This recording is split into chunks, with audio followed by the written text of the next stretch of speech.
کے دفتر خارجہ نے بھارتی وزارت خارجہ کا بیان مسترد کر دیا۔ پاکستان کے دفتر خارجہ کے ترجمان نے کہا کہ بھارتی وزارت خارجہ کے غیر سنجیدہ اور حقائق مسخ کرنے والا بیان مسترد کرتا ہے۔ بھارتی وزارت خارجہ کا بیان حقائق کو توڑ مروڑ کر پیش کرنے کی عادت کا ایک اور ثبوت ہے۔ ترجمان نے کہا کہ پاکستان طاقت کے استعمال یا اس کی دھمکی کے سخت خلاف ہے۔ بھارت ہر موقع پر جنگی جنون اور الزام تراشی کا سہارا لیتا ہے۔ پاکستانی دفتر خارجہ کے ترجمان نے مزید کہا کہ پاکستان ذمہ دار ایٹمی ملک ہے۔ کمانڈ اینڈ کنٹرول کا مکمل سویلین نظام موجود ہے۔ پاکستان نے ہمیشہ تحمل اور نظم و ضبط کا مظاہرہ کیا۔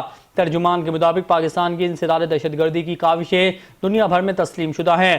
بھارتی وزارت خارجہ کے بے بنیاد الزامات غیر ذمہ دارانہ اور ثبوت سے عاری ہیں۔ بھارت کا تیسرے ممالک کو بلا وجہ شامل کرنے کا اقدام سفارتی کمزوری کی علامت ہے۔ ترجمان دفتر خارجہ نے کہا کہ پاکستان ذمہ دار ملک کے طور پر اپنا کردار جاری رکھے گا۔ بھارت کی کسی بھی جارحیت کا فوری اور بھرپور